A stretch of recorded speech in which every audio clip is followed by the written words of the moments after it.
They wrapped their hands around her throat until her eyes rolled back and her body went completely limp. For 12 agonizing seconds, Commander Maya Chen hung unconscious in their grip, lifeless as a rag doll.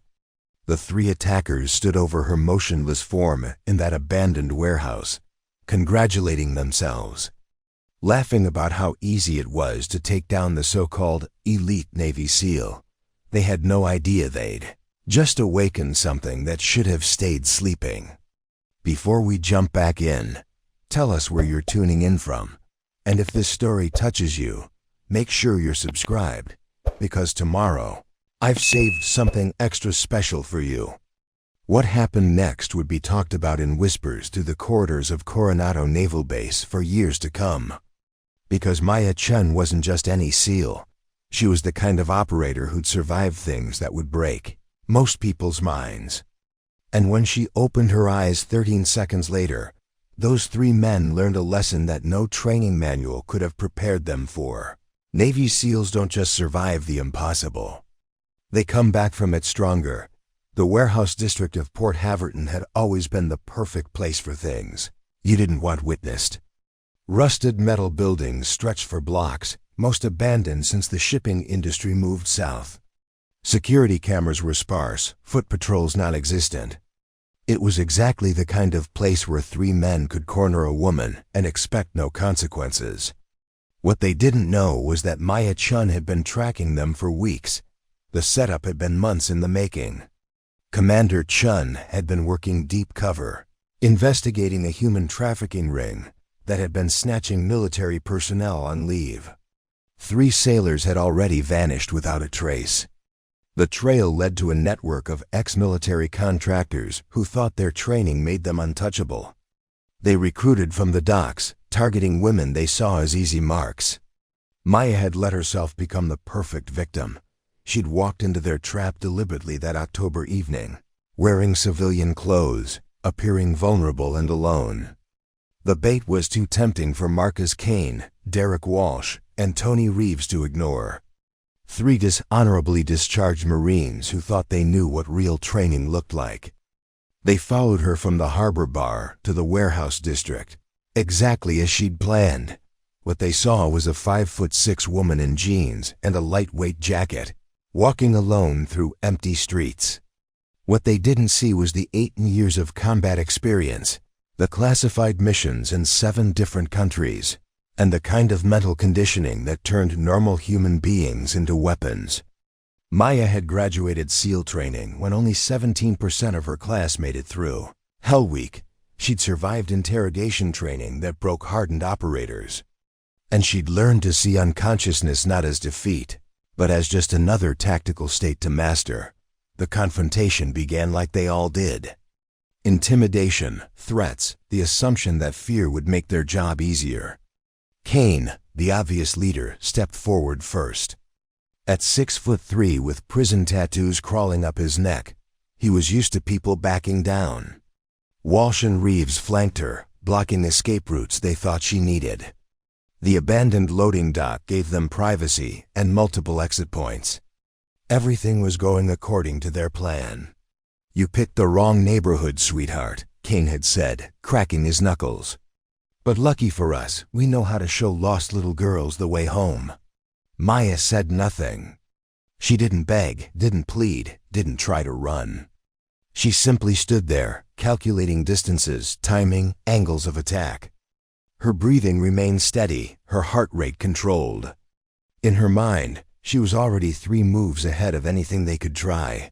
When they rushed her, it looked like overwhelming force. 3 men, each outweighing her by at least 60 pounds, coordinating their attack. Walsh grabbed her from behind while Reeves seized her arms. The chokehold came from Kane, his forearm crushing her windpipe with the kind of pressure that should have dropped any normal person in seconds. But Maya Chen had trained for this exact scenario. Not the getting choked part, the surviving it part. She'd learned to regulate her oxygen consumption under extreme stress, to maintain consciousness longer than should be possible, and most importantly, to use her attackers' confidence against them. She let herself go limp exactly when they expected her to fight hardest. The moment her body went slack, their guard dropped. Victory to them seemed assured. They loosened their grip slightly, started talking about what came next, planning their next moves. In their minds, the threat was neutralized. The dangerous part was over. They had no idea that Maya's training had taught her to weaponize unconsciousness itself. That every second they thought she was helpless. Her mind was still working, still planning, still preparing for the moment when their overconfidence would become their downfall. Preparing and narrating this story took us a lot of time. So if you are enjoying it, subscribe to our channel. It means a lot to us. Now back to the story. When her eyes snapped open 13 seconds later, they weren't the eyes of a victim. They were the eyes of a predator who had just finished setting the perfect trap. And Marcus Kane, Derek Walsh, and Tony Reeves were about to learn why you never, ever assume a Navy SEAL is finished until you've checked their pulse twice. What happened in the next 90 seconds would redefine everything those men thought they knew. About training, about tactics, and about what happens when you mistake patience for weakness. Because Maya Chen was about to show them the difference between being temporarily unconscious and being truly defeated. And that difference would change everything. Commander Maya Chen wasn't supposed to exist in the official records. Her name appeared on exactly 3 documents in the Pentagon's classified archives, and even those were buried so deep that most admirals would never see them. She was what the Navy called a ghost operator, someone whose missions were so sensitive that acknowledging them would compromise national security. But those who knew, really knew, understood that Maya represented the absolute pinnacle of what a human being could become when pushed beyond every conceivable limit. At Coronado Naval Base, they called her the Phantom, not because she was invisible, but because she moved through impossible situations and emerged on the other side like death itself couldn't touch her. Her official service record showed 18 years of exemplary performance, multiple commendations, and deployment rotations that read like a tour of the world's most dangerous places. What it didn't show were the missions that never happened, in countries that didn't officially exist on any deployment map. Maya had been the only woman in her SEAL class to not just survive Hell Week, but to excel during it. While her male counterparts focused on raw physical endurance, she had developed something far more dangerous: the ability to think clearly when her body was shutting down. Instructors would later describe watching her complete obstacle courses while her classmates collapsed. Not because she was stronger, but because she had learned to compartmentalize pain, fear, and exhaustion into separate mental boxes that couldn't interfere with her tactical thinking.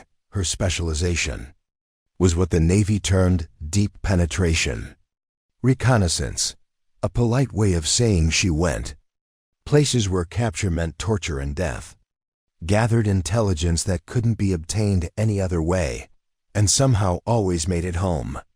She'd spent 3 months embedded with Taliban fighters in Afghanistan, speaking perfect Pashto and maintaining a cover identity so convincing that she'd been invited to planning sessions for attacks against American forces. The intelligence she gathered prevented 17 separate bombing attempts and saved an estimated 300 civilian lives. In Somalia, she'd posed as a humanitarian aid worker while tracking the financial networks of piracy operations.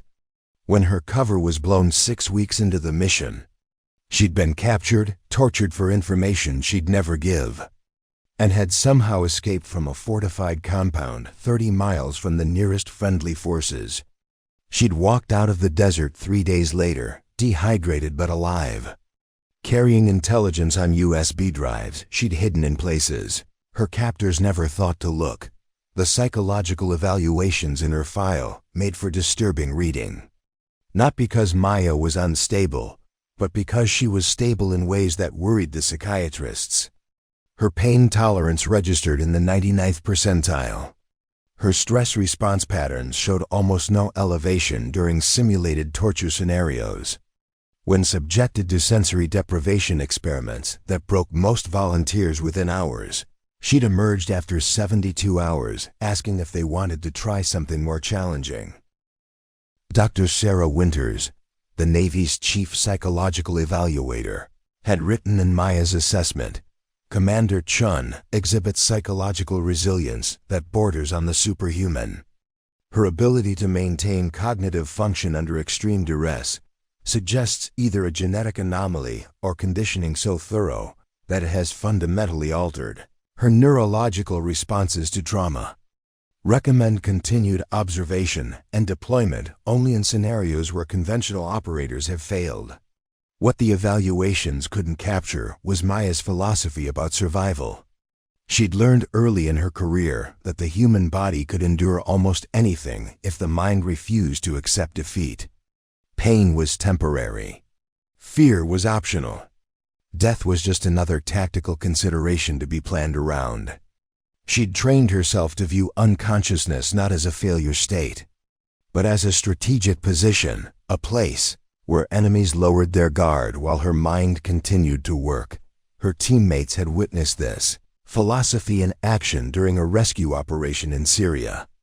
When their extraction helicopter had been shot down, leaving Maya with a concussion and 2 broken ribs, she'd spent 4 hours playing dead while enemy forces searched the crash site. When they'd moved close enough, she'd eliminated 3 hostiles with a combat knife before any of them realized the corpse was very much alive. The incident had earned her a classified commendation and a reputation that followed her through every subsequent assignment. Maya Chen was the operator you called when the mission was impossible, when the odds were insurmountable, when success required someone willing to dance on the edge of death and come back with a smile. But official records and psychological evaluations could never capture the full truth about what made Maya dangerous. She possessed something that couldn't be taught in any training program, an absolute conviction that giving up was simply not among the available options. Whether facing enemy torture, impossible odds, or situations that would break most people's will to live, Maya had trained herself to find the single thread of possibility in any scenario and follow it to victory. She'd volunteered for the human trafficking investigation specifically because it required someone who could convincingly play the role of a vulnerable target while maintaining the operational capacity to strike back when the moment was right. The 3 ex-Marines who thought they were hunting easy prey had no idea they were walking into a trap set by someone who had spent nearly 2 decades learning how to turn apparent weakness into devastating strength. Maya Chen looked like someone you could overpower, intimidate, and control. And that was exactly how she preferred it, because underestimation was her favorite weapon, and she wielded it with surgical precision. The medical discharge paperwork sat on Maya's kitchen table like an accusation. 3 months ago, she'd been leading classified operations in places that didn't appear on any civilian map. Today, she was officially listed as temporarily unfit for active duty, following what the Navy euphemistically called a training incident in the Philippines. The explosion had caught her team during a routine extraction exercise that had turned anything but routine. An improvised explosive device, planted by insurgents who'd somehow learned about the training schedule, had detonated 6 feet from Maya's position. The blast had thrown her through a concrete wall and left her unconscious for 18 minutes. When she'd awakened in the field hospital, the doctors had delivered news that would have devastated most operators: severe traumatic brain injury with associated cognitive impairment, chronic migraines, and what the medical reports termed significant episodes of disorientation and memory loss. For 3 weeks, Maya had played the role of the damaged soldier perfectly. She'd stumbled through cognitive assessments, complained about headaches during physical therapy, and allowed medical personnel to observe her struggling with tasks that should have been automatic.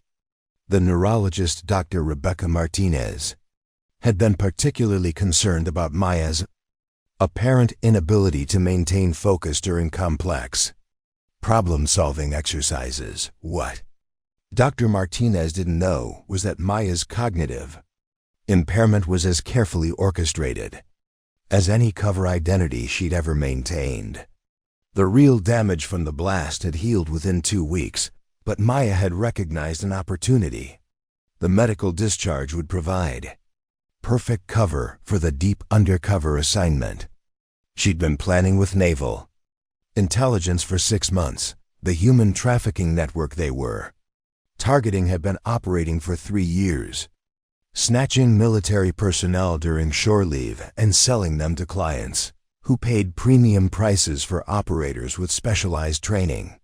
The victims disappeared into a black market that supplied private military contractors, criminal organizations, and worse, traditional investigations had failed because the network specifically recruited former military personnel who could identify law enforcement approaches from miles away. Maya's brain injury made her the perfect infiltration asset. A damaged SEAL would be exactly the kind of high-value target the trafficking network couldn't resist, but also someone they would underestimate. The cognitive issues gave her cover for any behavioral anomalies that might arise during extended undercover work. Most importantly, it provided an explanation for why a decorated Special Forces operator was vulnerable enough to be taken in the first place. The apartment they'd set up for her cover identity reflected her new reality perfectly. Prescription bottles lined the bathroom counter, medications for migraines, cognitive enhancement supplements, and sleep aids that suggested someone struggling with serious neurological issues. The refrigerator was covered with appointment reminders and simple notes that implied memory problems. Even her neighbors had been carefully briefed to expect odd behavior from the veteran who lived alone and kept to herself. Living the cover 24 hours a day for 3 months had been its own form of psychological torture. Maya had to consciously suppress reflexes that had been drilled into her through decades of training. When a car backfired on her street, she had to remember to flinch instead of immediately identifying cover positions.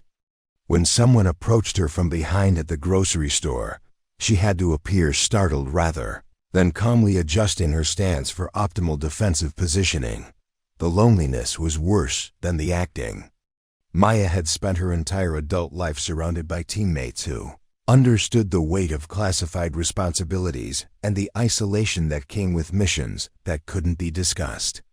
Now she lived in a carefully constructed lie, cut off from the military community that had been her family, playing the role of someone broken when she'd never felt more focused or determined. Her handler, Commander James Rivera, visited twice a week under the guise of checking on a disabled veteran. During these meetings, conducted in a soundproof basement that Maya had spent 2 weeks retrofitting with surveillance countermeasures, Rivera would update her on intelligence developments and ensure her cover remained intact.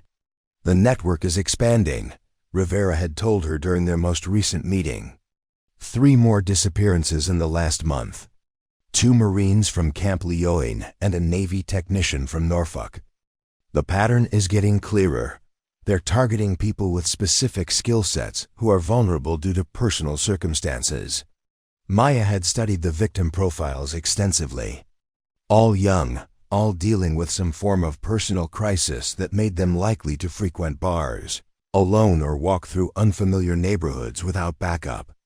The traffickers were patient, observing potential targets for weeks before making contact. They specialized in approaching people who looked like they needed help, offering assistance that gradually evolved into trust. And then exploitation. The breakthrough had come when Naval Intelligence identified a pattern in the locations where victims were last seen. All had disappeared within a 10-mile radius of Port Haverton, a declining industrial area where abandoned warehouses provided perfect isolation for criminal activity. Surveillance had identified 3 suspects: Marcus Kane, Derek Walsh, and Tony Reeves. all dishonorably discharged Marines. With expertise in hand-to-hand combat and small unit tactics, Maya's assignment was simple in concept, but potentially lethal in execution. Make herself an attractive target. Allow the network to make contact, and follow the chain to whoever was running the operation. The challenge was maintaining her cover while gathering intelligence detailed enough to dismantle the entire network. One mistake, one moment where her training showed through the facade of cognitive impairment, and she'd end up like the other victims. For 6 weeks, Maya had been building her presence in the target area. She'd become a regular at 3 bars near the docks, always drinking alone, always seeming slightly confused about how she'd gotten there or where she was supposed to go next. Bartenders had started looking out for her, offering to call cabs when she seemed too disoriented to find her way home. The local community had begun to see her as someone who needed protection. It was perfect bait, and Maya knew it. The traffickers were watching her, evaluating her vulnerability, planning their approach. Soon, they would make contact, and Maya would begin the most dangerous performance of her career. She would have to convince 3 trained killers that she was helpless while gathering the intelligence needed to destroy their entire operation. The irony wasn't lost on her. Maya Chen, one of the Navy's most lethal operators, was about to save lives by convincing the enemy that she was no threat at all. The rusty anchor had seen better decades. Located 3 blocks from the Port Haverton shipping docks, the bar attracted longshoremen ending brutal shifts, merchant sailors spending their last night on shore, and the kind of people who preferred conversations that wouldn't be remembered in the morning. Cigarette smoke had stained the wood paneling a deep amber, despite the smoking ban that had been in effect for 15 years. The jukebox played the same rotation of classic rock songs that had been popular when the bar opened in 1987. And the pool table in the back corner had a permanent lean that regulars had learned to compensate for. Maya had been studying this environment for 6 weeks, mapping every entrance, cataloging the regular customers, and identifying which corners offered the best sightlines for observation. The bar's layout was tactically interesting. A long main room with the bar running along the left wall, booth seating against the right wall, and a narrow hallway leading to restrooms and a rear exit that opened onto an alley. The lighting was deliberately dim, perfect for people who wanted to drink without being clearly seen. More importantly, the rusty anchor was where 2 of the 3 missing military personnel had been last seen alive. Security footage showed both victims leaving, alone after spending several hours drinking and appearing increasingly disoriented. The footage also showed the same 3 men present on both nights, though never directly interacting with the victims during their time inside the establishment. Maya had established her pattern carefully. Tuesday and Thursday evenings, she would arrive around 8 o'clock, order 3 beers over the course of 2 hours, and spend the time staring at her phone or making notes in a small notebook that she would frequently lose track of and have to search for frantically. To observers, she looked like someone struggling with memory issues, possibly taking notes to help her remember basic information about her day. The notebook was actually filled with detailed intelligence observations, written in a code that looked like personal reminders, but actually documented every person who entered the bar, their approximate ages, their interactions, and any indicators of military training in their posture or movement patterns. Maya had identified 17 regular customers, including the 3 suspects she was targeting. Marcus Kane was impossible to miss. At 42, he moved through the bar like he owned it, taking up space with the kind of aggressive confidence that made other customers unconsciously step aside. His military background showed in his posture and the way he scanned rooms upon entry, but 15 years of civilian life had softened his discipline. He drank heavily, talked loudly about his Marine Corps service, and frequently started conversations with strangers by asking about their military background. Derek Walsh was quieter but more observant. Maya had noticed him watching other customers with the focused attention of someone evaluating threats or opportunities. He positioned himself at corners of the bar where he could observe multiple entrance points, never sat with his back to the room, and maintained what appeared to be a mental catalog of everyone present. His drinking was controlled, usually nursing 2 beers over an entire evening while remaining completely alert. Tony Reeves fell somewhere between his partners in terms of subtlety. He was the one who initiated contact with potential victims, using his natural charisma and apparent concern for others' well-being as opening strategies. Maya had watched him offer assistance to intoxicated customers, suggest safer ways to get home, and engage people in conversations about their personal struggles. To casual observers, he seemed like a genuinely helpful person. To someone with Maya's training, his approach patterns were textbook predatory behavior. The 3 men had been observing Maya for 2 weeks before making any direct contact. She'd noticed their attention immediately, but had to suppress every instinct to acknowledge their surveillance.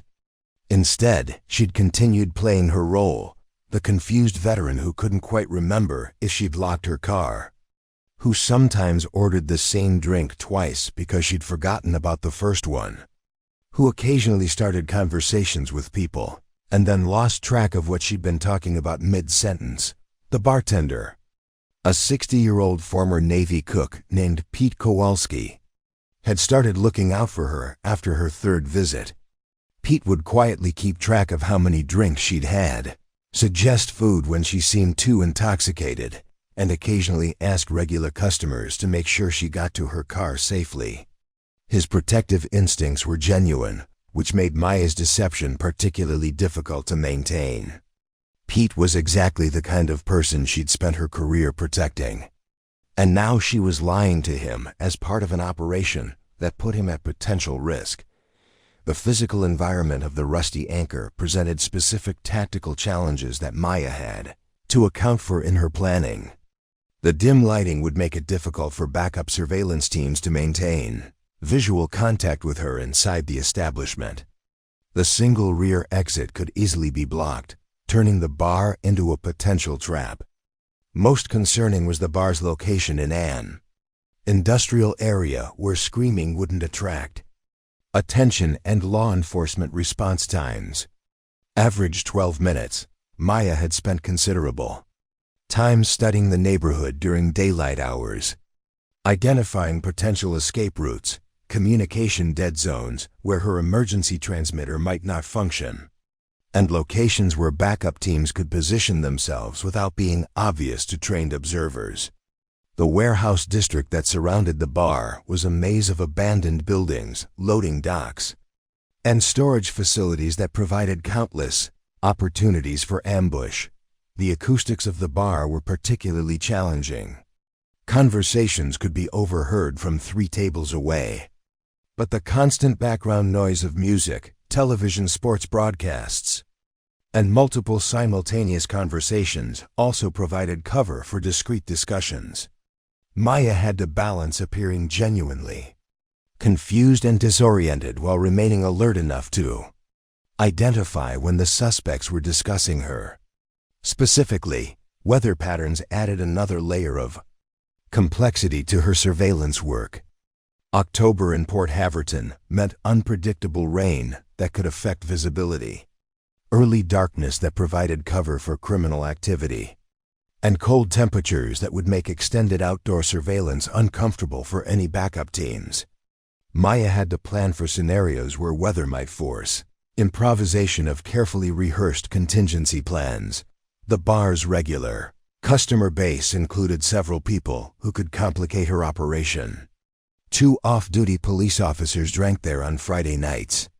A retired Marine colonel named Frank Morrison often engaged other veterans in conversation and had the experience to potentially identify inconsistencies in Maya's cover story.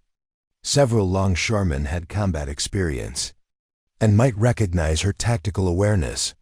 Despite her efforts to suppress it, Maya understood that the environment itself was as dangerous as the 3 men she was targeting. Every aspect of the rusty anchor, from its isolated location to its transient customer base, had been chosen specifically because it provided perfect hunting grounds for predators. Soon, she would find out just how perfect. Marcus Kane made his first move on a Thursday night when the rusty anchor was nearly empty.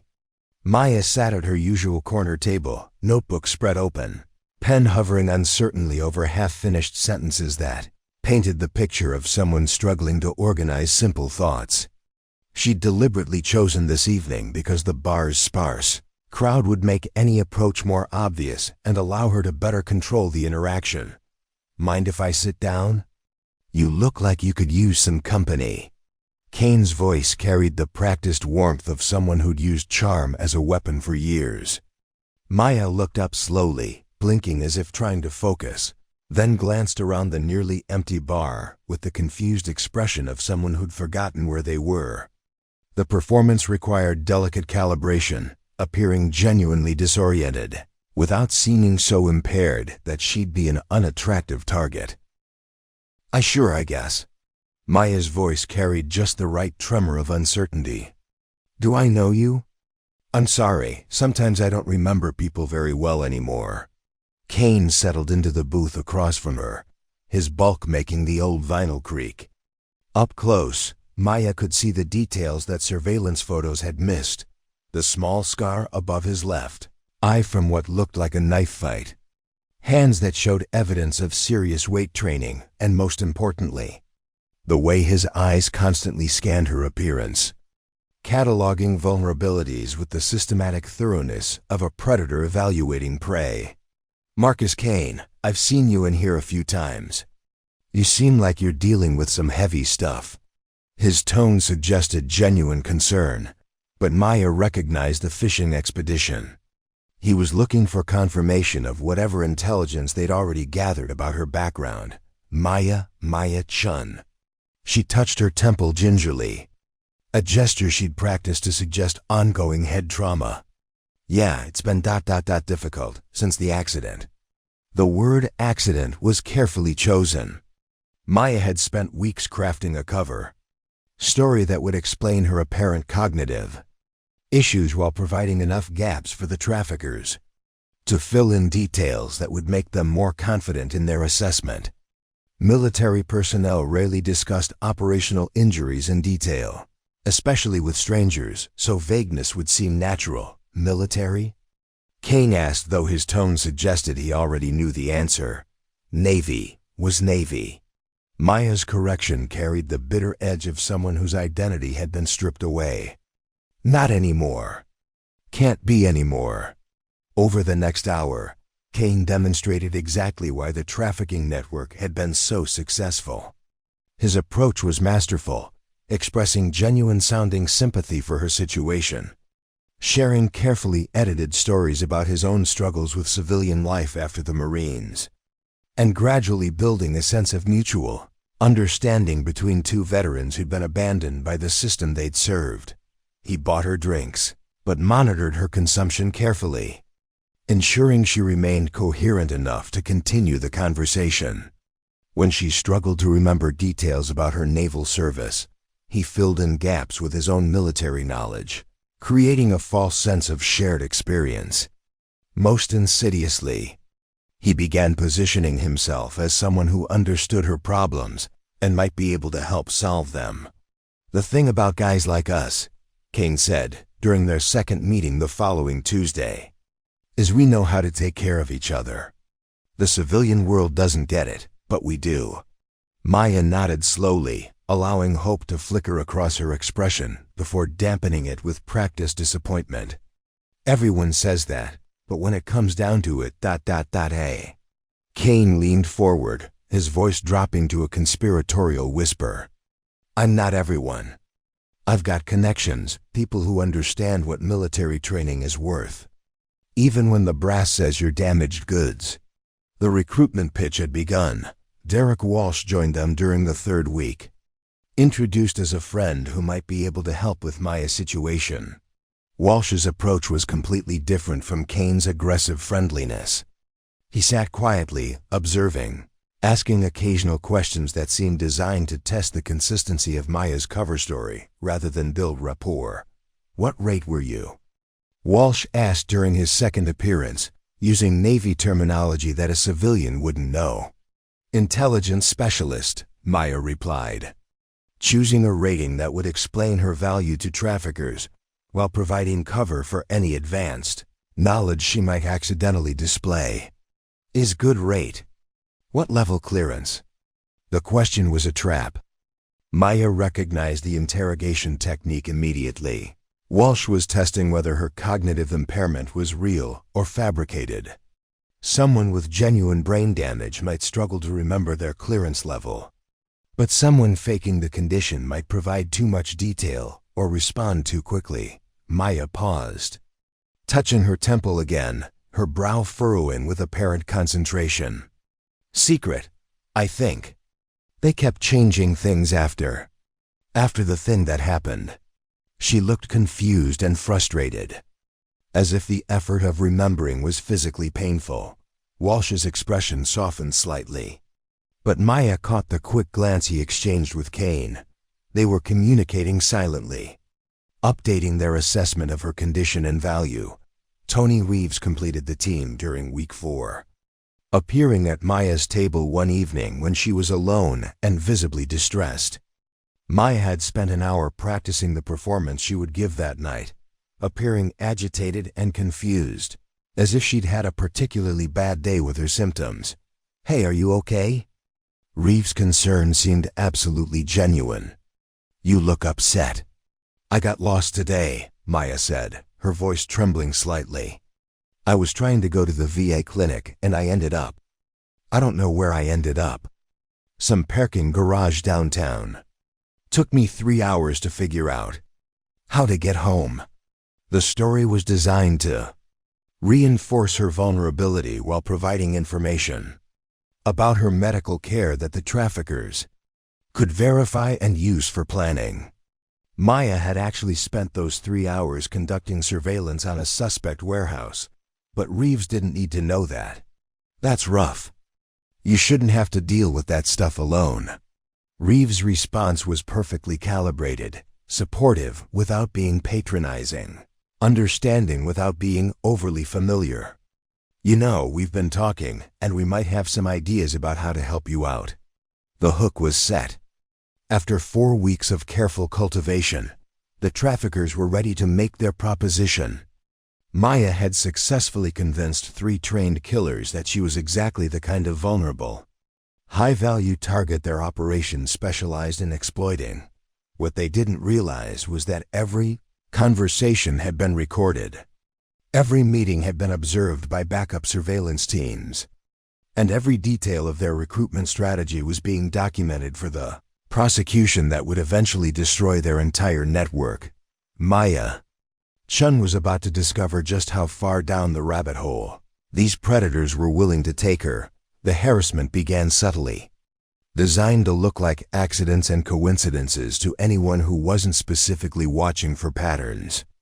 Maya first noticed it on a Wednesday morning when she left her apartment to walk to the corner market for groceries. A panel van had been idling across the street when she emerged, and as she began walking, it slowly followed her progress for 3 blocks before turning away. The message was clear. They were watching her outside the controlled environment of the Rusty Anchor. Over the following week, the psychological pressure escalated with professional precision. Maya's car tires were deflated overnight, not slashed or damaged, just emptied of air in a way that would cause inconvenience without triggering a police report. Her mail delivery was disrupted, with important-looking envelopes disappearing between the post office and her mailbox. The coffee shop where she'd established a routine suddenly had equipment problems during her usual morning visits, forcing her to alter her schedule in ways that increased her apparent isolation and confusion. The 3 men had clearly studied psychological warfare tactics, understanding that low-level constant stress would wear down their target's mental defenses more effectively than dramatic confrontation. For someone genuinely suffering from cognitive impairment, these disruptions would have been devastating. creating a cascade of anxiety and disorientation that would make them increasingly dependent on anyone offering stability and support. Maya had to respond as her cover identity would, with growing confusion and distress. That made her seem increasingly desperate for help. She began carrying a small tape recorder, ostensibly to help her remember important information, but actually documented every instance of harassment for intelligence analysis. Her performance required showing mounting paranoia that could be dismissed as symptoms of brain injury while actually conducting counter-surveillance operations. The breakthrough came during her 5th week of contact when Reeves approached her with what appeared to be a solution to her escalating problems.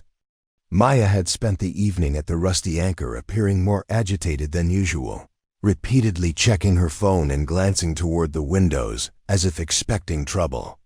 The performance was calculated to suggest someone whose anxiety was reaching a breaking point. "You know, Maya, we've been thinking about your situation," Reeves began, his voice carrying the practiced sincerity of a confidence artist. "Those issues you've been having, the confusion, the memory problems, the feeling like someone's watching you, we might know some people who can help." Maya looked up with carefully calibrated hope mixed with skepticism. "What kind of people?" "Private contractors. They work with military personnel who've had difficulties with official channels. People who understand that sometimes the government doesn't take care of its own the way it should." Reeves leaned closer, lowering his voice. "They've got resources, medical facilities, support programs that aren't available through normal VA channels."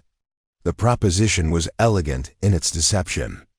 By framing their operation as an alternative support network for abandoned veterans, the traffickers could exploit their victims' legitimate grievances against a military bureaucracy that often failed to provide adequate care for wounded personnel. Maya recognized the psychological manipulation immediately. They were positioning themselves as rescuers rather than predators. "How do you know about these people?" Maya asked, allowing suspicion to creep into her voice while maintaining the underlying desperation that would make her consider risky options.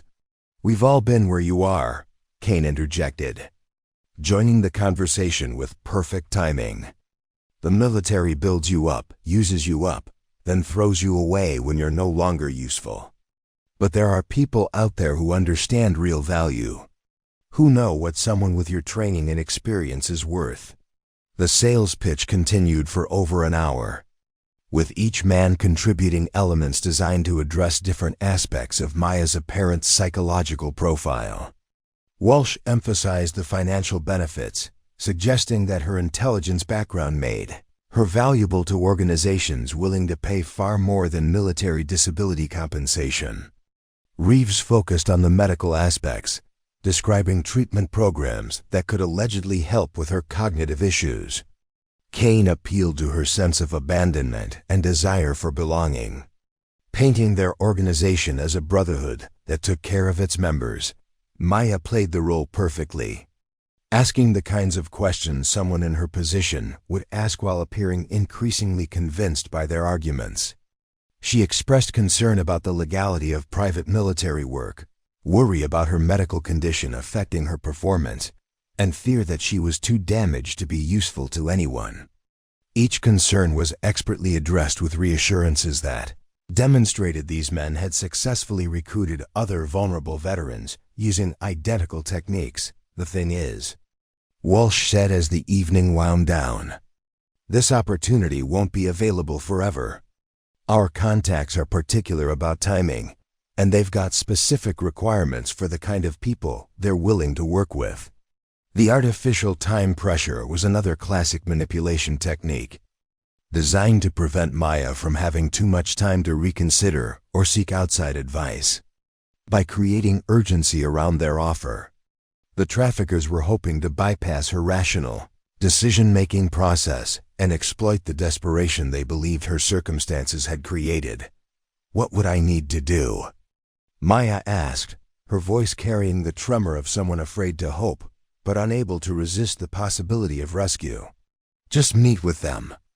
Let them evaluate your situation, see if you're a good fit for their programs. Reeves made it sound casual, routine. It's completely voluntary. If you don't like what they're offering, no harm done. But if it works out, it could solve all your problems. The meeting was scheduled for the following Saturday evening at a location they would provide closer to the date. Maya agreed with the reluctant enthusiasm of someone who'd run out of alternatives.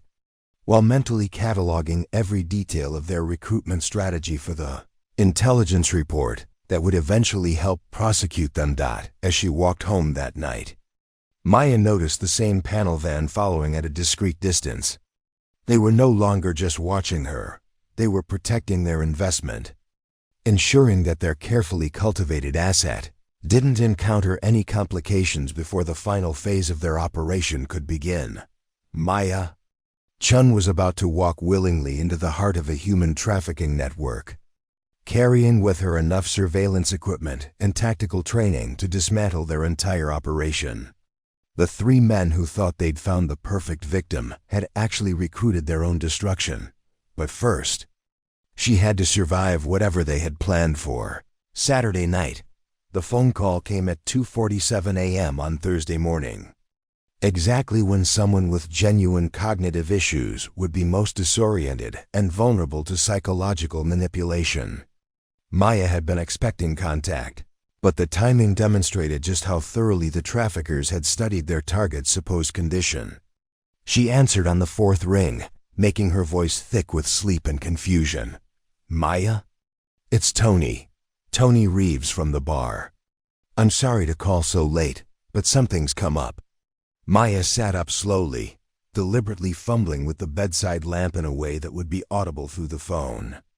"Tony, what? What time is it? Is everything okay? There's been a change in plans. Our contacts need to meet with you tomorrow night instead of Saturday. I know it's short notice, but they're only going to be in town for a limited window." Reeves' voice carried manufactured urgency designed to prevent careful consideration. "This is exactly the kind of opportunity I was telling you about. It won't come around again." The accelerated timeline was a red flag that confirmed Maya's suspicions about their operation. Legitimate employers didn't conduct business through midnight phone calls and last-minute schedule changes. This was a pressure tactic designed to catch their victim off guard and minimize the chance of outside interference or second thoughts. "Tomorrow? But I don't know if I'm ready.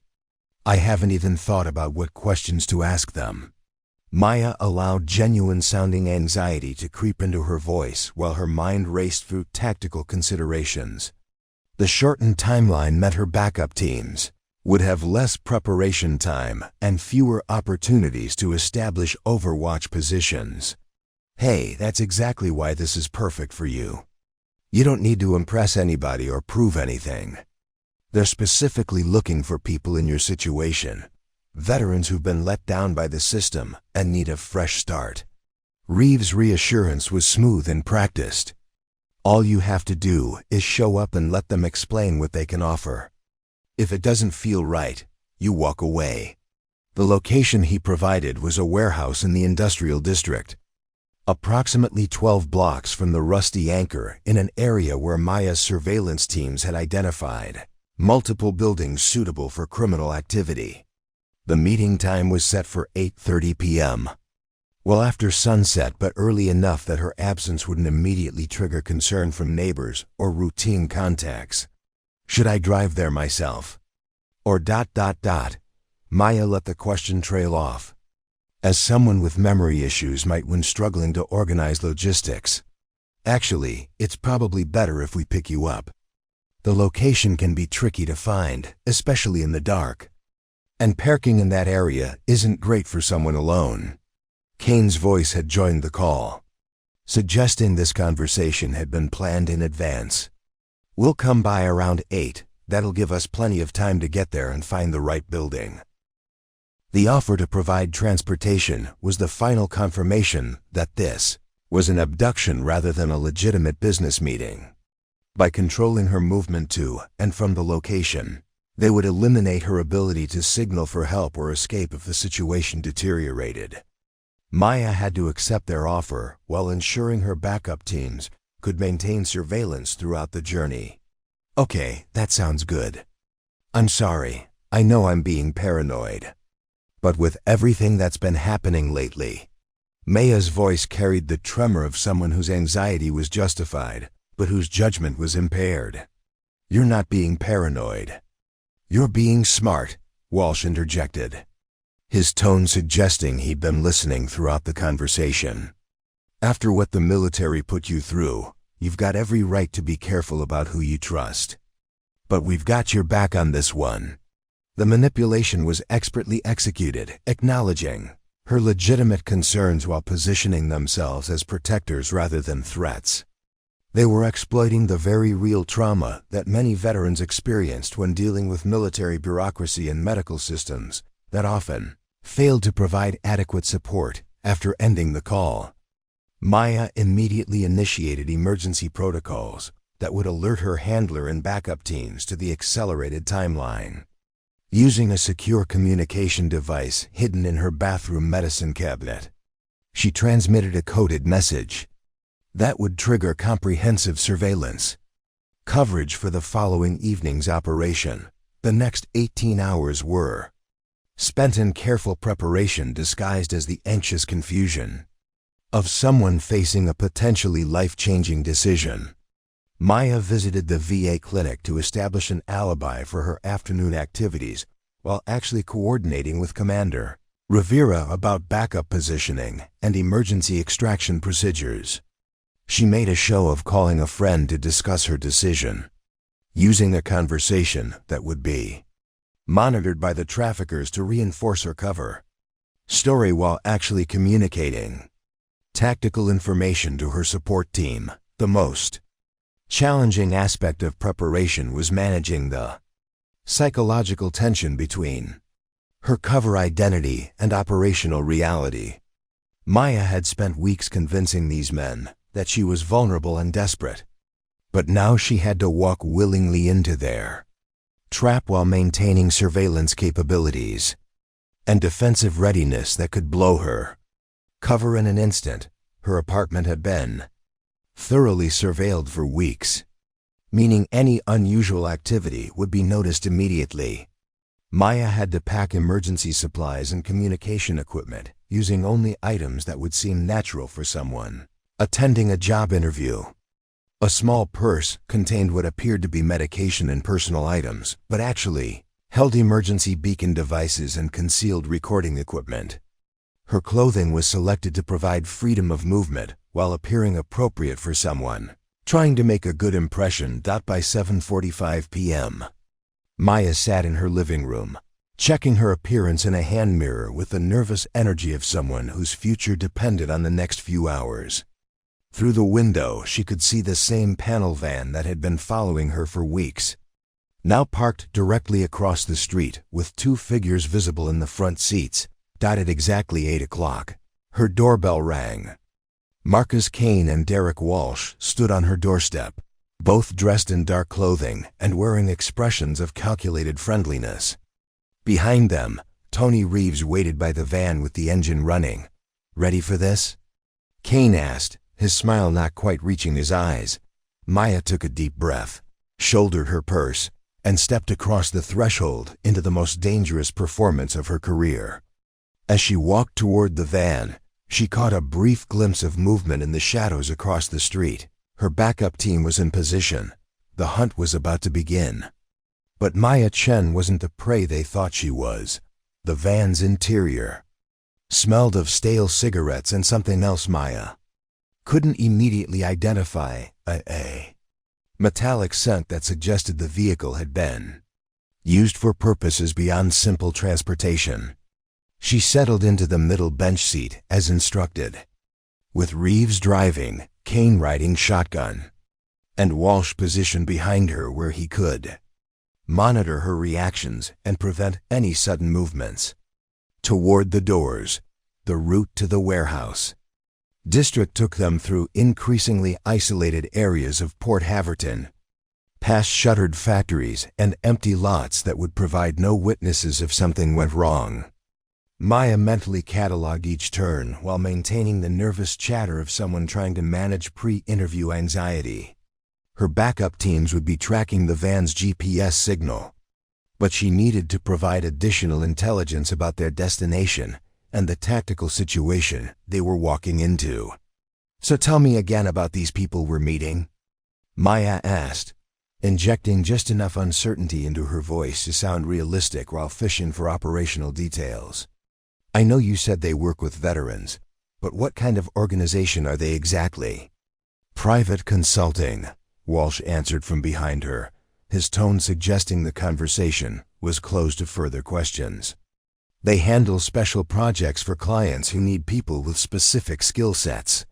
The vague description was clearly intentional, designed to avoid providing details that could be used against them later. Maya recognized the pattern from counterintelligence training: maintain plausible deniability while gradually revealing the true nature of the operation only after the target was committed beyond the point of withdrawal. As they drove deeper into the warehouse district, Maya noticed that Reeves was taking an unnecessarily circuitous route, making several turns that seemed designed to confuse their passengers' sense of direction rather than reach their destination efficiently. The psychological warfare continued even during transportation, ensuring that Maya would be disoriented and dependent on her captors for navigation if she attempted to escape. "Getting nervous?" Kane asked, turning in his seat to study Maya's expression. "That's completely normal. Big life changes are always scary, especially when you've been dealing with everything you've been going through." Maya allowed her hands to fidget with her purse strap, a gesture that would appear to be nervous energy, while actually giving her access to the emergency beacon concealed inside. "I just keep thinking about what happens if this doesn't work out. I don't have a lot of backup options right now." "Hey, that's exactly why this is going to work out," Reeves said from the driver's seat. "You're motivated, you've got the background they're looking for, and you understand what it means to commit to something important. That's exactly what they need." The reassurance was accompanied by a subtle change in the van's trajectory. They were no longer driving toward the warehouse district's main commercial area, but heading toward a more isolated section, where the buildings were larger and farther apart. Maya's mental mapping indicated they were approaching the area where surveillance had identified several structures suitable for criminal activity. After 23 minutes of driving, the van pulled into the parking area of a massive concrete building that had once housed a shipping company's distribution center. The structure was 3 stories tall with loading docks on multiple sides and few windows on the ground floor, perfect for containing sound and preventing outside observation. Security lighting had been deliberately disabled, leaving only the van's headlights to illuminate their immediate surroundings. "This is it," Walsh announced as Reeves killed the engine. "Remember, these people are serious professionals. Be respectful, answer their questions honestly, and don't volunteer information they don't ask for." Maya nodded, playing the role of someone trying to memorize instructions while actually analyzing the tactical environment. The warehouse's design provided multiple entry and exit points, but also created numerous blind spots where additional personnel could be waiting. Her backup teams would have difficulty maintaining visual contact once they entered the building. The interior of the warehouse had been modified since its abandonment by legitimate business. Temporary walls created smaller spaces within the cavernous main floor, and portable lighting equipment provided illumination that could be quickly adjusted or extinguished. Maya could see evidence of recent occupancy: folding tables, metal chairs, and electrical equipment that suggested this location was used regularly for activities requiring privacy and control. They were led through a maze of corridors created by stacked shipping containers and temporary partitions. a layout designed to prevent visitors from understanding the building's full scope or identifying alternate escape routes. Maya memorized every turn while appearing to struggle with the complexity of the navigation, occasionally asking questions about which direction they were heading that reinforced her cover story of confusion and dependency. The room where they finally stopped was approximately 20 feet square, furnished with a metal table, several chairs, and bright overhead lighting that would make it difficult for anyone inside to see clearly into the surrounding darkness. A single door provided the only obvious exit, though Maya's training suggested there were likely additional passages concealed behind the temporary walls. "They'll be with you in just a few minutes," Kane announced, gesturing toward one of the chairs. "Make yourself comfortable while we let them know you're here." The three men stepped outside, leaving Maya alone in the room, but certainly not unobserved. She could feel the weight of hidden surveillance, and her tactical assessment suggested at least 2 additional personnel were positioned where they could respond quickly if she attempted to leave or behaved suspiciously. Maya used the apparent privacy to activate the emergency beacon concealed in her purse, a device that would signal her exact location to backup teams, while appearing to be routine nervous fidgeting with her belongings. She also positioned herself in the chair that provided the best sightlines to the door while allowing her to monitor the temporary walls for signs of concealed observers. After 8 minutes of isolation designed to increase her anxiety and dependence on her captors for information, the door opened again. But instead of Kane, Walsh, and Reeves returning with legitimate employers, Maya found herself facing 3 different men whose appearance and demeanor immediately confirmed her worst suspicions about the true nature of this operation. These weren't employers conducting interviews. They were buyers evaluating merchandise. Maya Chen was about to discover exactly what kind of market existed for captured Navy SEALs, and how much her specialized training was worth to people who had no intention of ever letting her leave. The 3 new arrivals moved with the predatory confidence of men accustomed to absolute control over their environment. The leader, a heavy-set man in his 50s with graying hair and expensive clothing that seemed out of place in the warehouse setting, introduced himself simply as Mr. Volkov. His accent carried traces of Eastern European origin, though his English was precise and unaccented. Behind him stood 2 younger men who positioned themselves to block Maya's view of the door while maintaining clear fields of fire if violence became necessary. "Miss Chen, I understand you have specialized training that might be valuable to our organization," Volkov began, settling into the chair across from her with the casual authority of someone who'd conducted countless similar evaluations. "My associates tell me you've experienced some difficulties with your previous employer." Maya forced herself to remain in character despite every instinct screaming danger. These weren't the private military contractors she'd been promised. The expensive suits, the professional demeanor, and most tellingly, the way they spoke about her as if she were a commodity rather than a potential employee, confirmed her worst fears about where this recruitment process was actually leading. Yes, sir. The Navy and I had some disagreements about my fitness for continued service." Maya's voice carried the appropriate mixture of bitterness and uncertainty, though her tactical awareness was cataloging every detail of the room's layout and her captor's positioning. "I was hoping to find an organization that could make better use of my skills." "Indeed. Intelligence specialist, I'm told, with a secret clearance and experience in reconnaissance operations." Volkov consulted a tablet that contained far more detailed information about Maya's cover identity than should have been available to legitimate employers. "Tell me, what kind of operations were you involved in during your naval service?" The question was a trap designed to test both her knowledge and her desperation. Someone genuinely suffering from cognitive impairment might struggle to provide coherent answers about classified work, while someone faking their condition might reveal too much detail in an effort to seem valuable.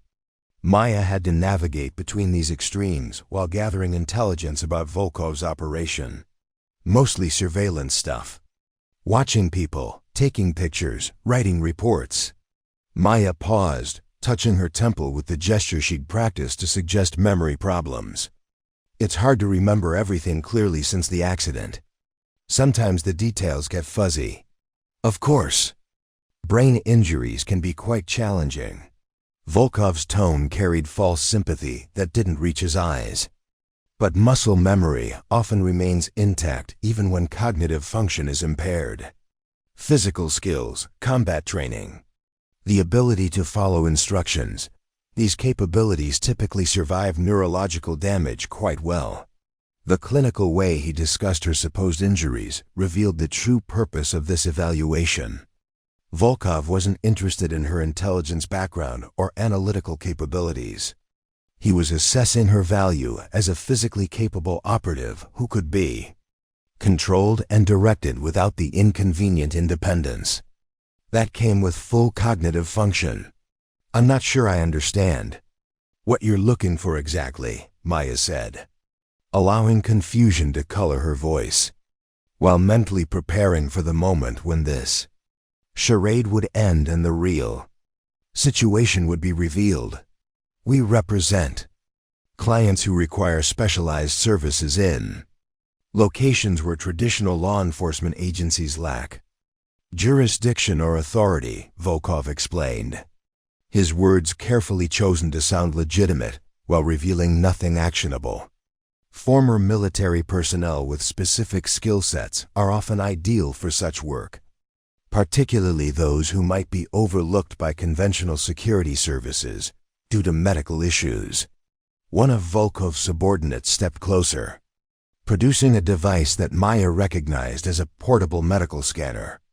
"We'll need to verify your physical condition and ensure that your reported limitations are consistent with the opportunities we might offer."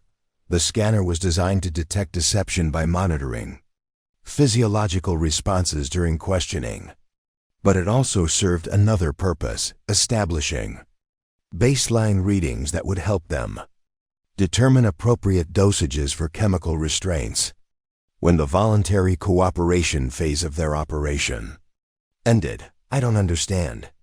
This feels more like a medical exam than a job interview." Maya's protest was carefully calculated to sound like legitimate concern while positioning herself to respond to the threat she knew was coming. "Standard procedure for security positions," Volkov assured her. "We need to establish your current capabilities and any limitations that might affect your performance in challenging environments." The medical examination lasted 15 minutes and revealed exactly what Maya had expected. The scanning equipment wasn't designed to verify her supposed brain injury. It was mapping her physical responses to establish how much chemical sedation would be required to render her unconscious without causing permanent damage.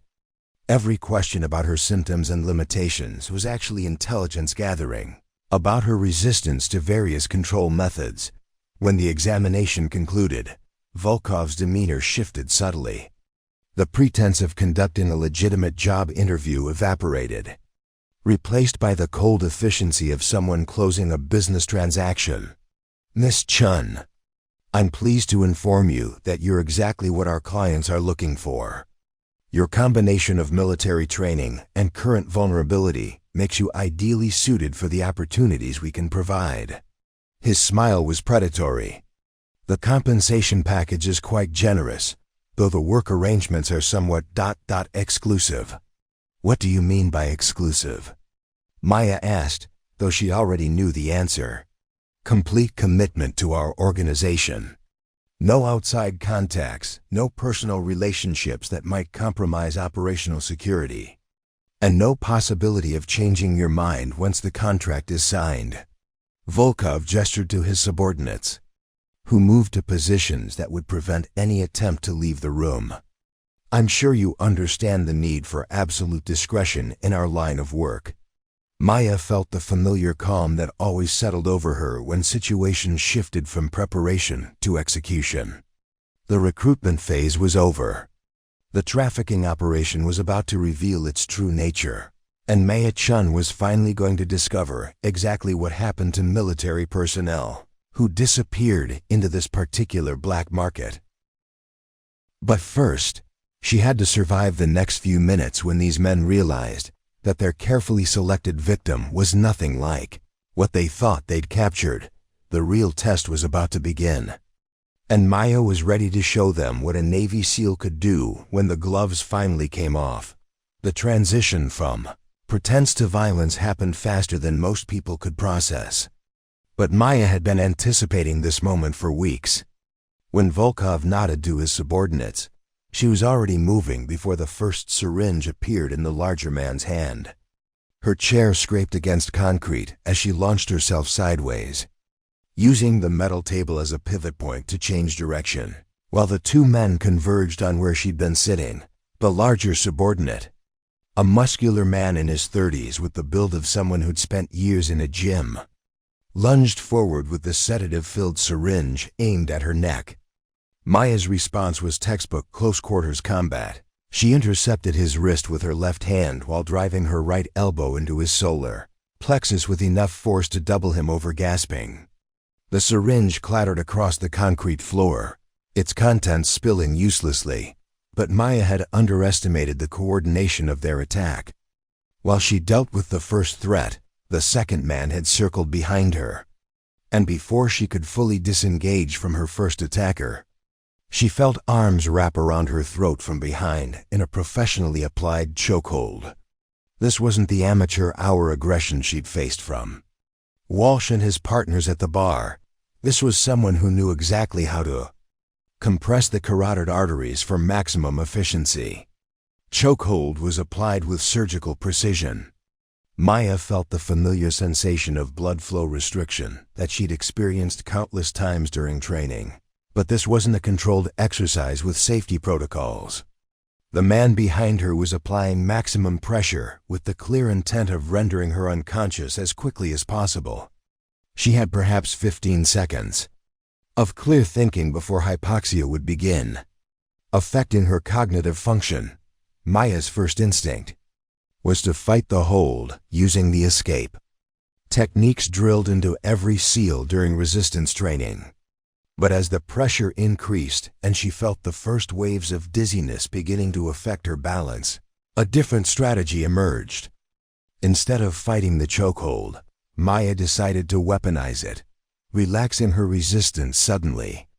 Maya allowed her full body weight to drop, using gravity to put additional stress on her attacker's grip, while changing the angle of the hold in a way that would make it harder for him to maintain optimal pressure.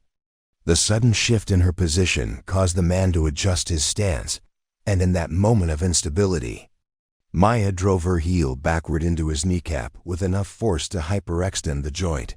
His scream of pain and reflexive loosening of the chokehold gave Maya the opening she needed.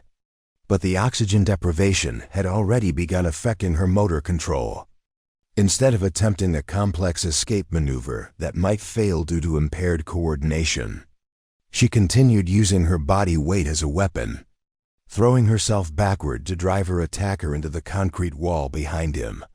The impact stunned him enough to break the chokehold completely. But Maya's vision was already graying at the edges.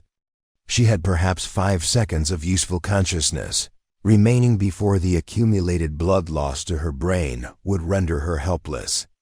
In those final moments of awareness, Maya made a decision that went against every survival instinct she possessed.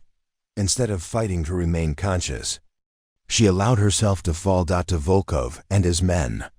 Maya's collapse appeared to be the inevitable result of successful restraint. Her body went limp, her breathing became shallow, and for all appearances, she had been rendered unconscious by the chokehold exactly as planned.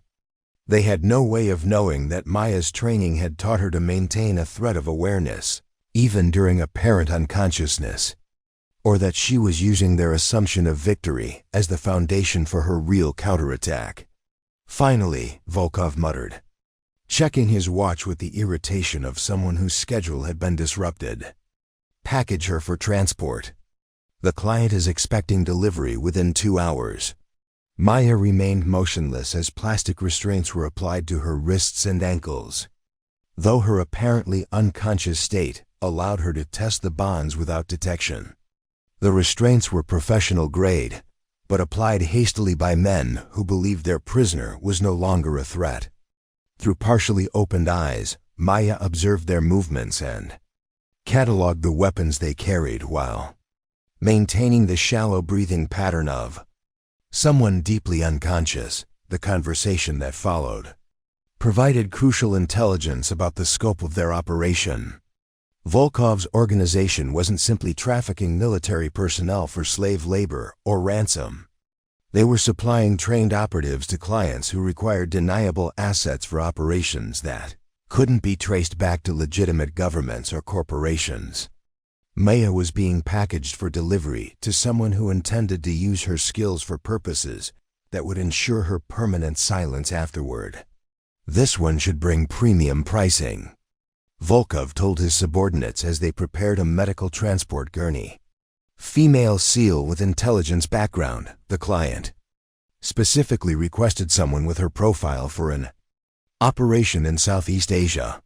The mention of Southeast Asia triggered Maya's memory of intelligence briefings about missing American operatives who'd been traced to criminal organizations operating in the region's lawless border areas. She was about to become another disappeared asset, sold to buyers who would use her until she was no longer useful, then dispose of her in ways that would prevent any investigation from tracing back to the trafficking network. But Volkov and his men had made a critical error in their assessment of Maya's condition.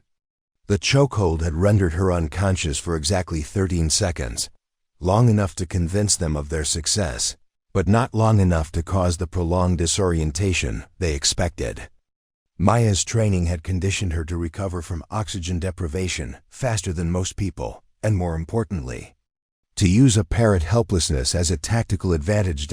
As they loaded her onto the gurney for transport to whatever facility housed their delivery operations, Maya was already planning the series of moves that would turn their victory into their destruction. The emergency beacon in her purse was still transmitting her location to backup teams.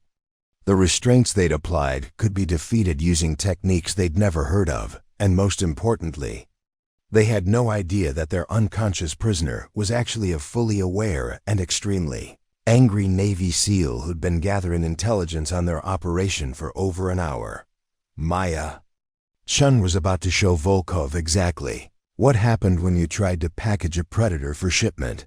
The real lesson was about to begin, and it would be written in ways these traffickers would never forget. The gurney wheels squeaked against concrete as they moved Maya through the warehouse's maze of corridors, each turn taking her deeper into a facility that had been specifically designed to process human cargo. Through barely parted eyelids, she observed the infrastructure of a sophisticated trafficking operation. Medical stations equipped for sedation and basic treatment, holding areas with reinforced doors, and communication equipment that suggested coordination with multiple international destinations. Maya's internal clock told her they'd been moving for 7 minutes when the gurney stopped beside what appeared to be a medical preparation area. Bright surgical lights illuminated stainless steel tables for equipment and pharmaceutical supplies that would be used to maintain prisoners during transport to their final destinations. The clinical efficiency of the setup revealed how many people had passed through this facility before disappearing forever into the global black market for human assets. Prep her for extended transport, Volkov instructed a woman in surgical scrubs who approached with practiced efficiency. The client wants her delivered conscious but compliant. Standard protocol for high-value assets. Maya recognized the voice as belonging to Dr. Sarah Kellner, a disgraced military physician who'd been court-martialed 3 years earlier for conducting unauthorized experiments on wounded soldiers. Intelligence reports had suggested Kellner had disappeared into criminal networks. But this confirmed her involvement in operations far worse than medical malpractice. As Kellner began preparing IV equipment for what Maya assumed would be a drug cocktail designed to maintain chemical compliance during transport, Maya made her final tactical calculations. Her backup teams would be tracking her beacon signal, but the warehouse's construction would interfere with precise GPS coordinates. She had to create enough disruption to guide rescue forces to her exact location while ensuring the trafficking network's leadership couldn't escape to rebuild their operation elsewhere. The plastic restraints on her wrists had been applied by someone who'd assumed unconscious prisoners couldn't test their bonds. Maya had spent the past 15 minutes gradually working the restraints against the gurney's metal framework, using micro movements that appeared to be involuntary muscle responses while actually creating enough stress fractures in the plastic to weaken their structural integrity. When Kellner leaned over to insert the 4-needle, Maya struck. Her right hand snapped the weakened restraint as she grabbed Kellner's wrist and twisted with enough force to dislocate the woman's shoulder.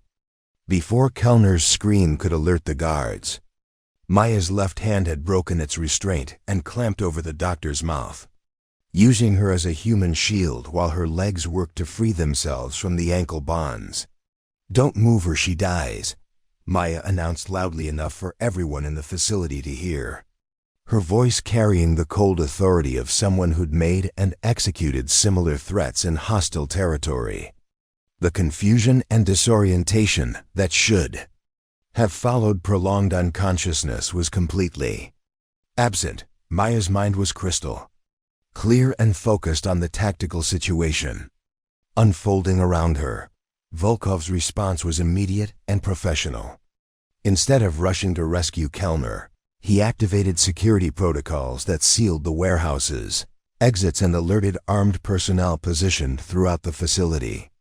Maya could hear boots on concrete and radio chatter as at least 6 additional men moved to contain the situation. "Very impressive, Miss Chen," Volkov called from behind cover, his voice carrying grudging respect mixed with cold calculation. "But you're outnumbered and surrounded in an unfamiliar environment. Release Dr. Kellner, and we can discuss alternative arrangements." Maya's response was to demonstrate exactly why Navy SEALs were considered among the world's most dangerous individuals when cornered. Using Kellner as mobile cover, she moved toward the medical station's equipment cabinets, gathering pharmaceutical supplies that could be weaponized while maintaining her hostage's viability as a shield. "Here's my counteroffer," Maya replied, injecting a syringe of surgical anesthetic into Kellner's neck with enough precision to render her unconscious without causing permanent damage. "You have 30 seconds to open every exit and step away from your weapons before I start hunting each of you individually." The threat wasn't idle posturing. Maya had operated in hostile territory where survival depended on projecting lethal capability even when outnumbered. More importantly, she'd spent weeks studying this facility's layout and personnel, giving her tactical advantages that Volkov's men couldn't counter with simple numerical superiority. When no response came after 15 seconds, Maya began her systematic dismantling of their operation. The first guard around the corner found himself facing someone who'd been trained to eliminate threats in confined spaces. Maya's movement was economical and devastating, a precisely applied chokehold that rendered him unconscious in less than 10 seconds while acquiring his weapon and radio equipment. The speed and efficiency of the takedown sent a clear message to the remaining personnel. Their prisoner had become their predator. Over the next 12 minutes, Maya proceeded to demonstrate why Special Operations Forces invested years in training individuals to operate independently behind enemy lines. Using the warehouse's layout to her advantage, She systematically neutralized resistance while gathering intelligence about the trafficking network structure, client base, and financial operations. Volkov's surrender came when Maya appeared behind him with a combat knife she'd improvised from medical equipment. Her approach having been so quiet that his security detail hadn't detected her movement.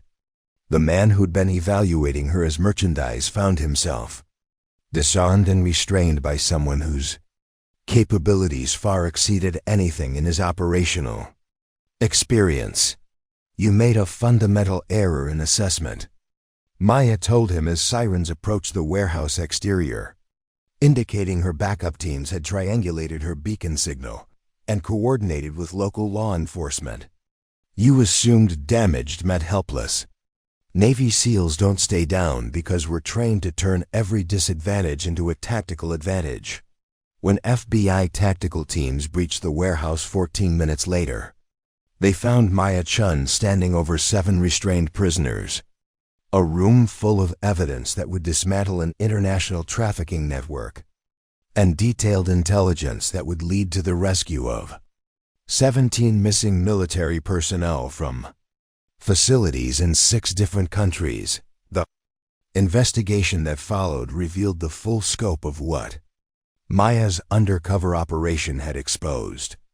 A criminal organization that had been operating for 5 years, generating millions in revenue by selling kidnapped military personnel to clients who used their skills for assassination, terrorism, and corporate espionage before disposing of them to prevent testimony. 3 months later, during the classified debrief that would never appear in any official record, Maya was asked how she'd known she could survive the trafficking network's initial restraint and transport procedures. "I didn't know," Maya replied simply. "But Navy SEALs don't make decisions based on certainty. We make them based on necessity. Those people needed to be stopped, and I was the only one in position to stop them." The operation had saved 17 lives and prevented an unknown number of future disappearances. Maya Chen had proven once again that underestimating a Navy SEAL's determination was a mistake that criminals made exactly once, because when SEALs go down, they don't stay down. They come back up swinging. Up next, you've got 2 more standout stories right on your screen. If this one hit the mark, you won't want to pass these up. Just click and check them out.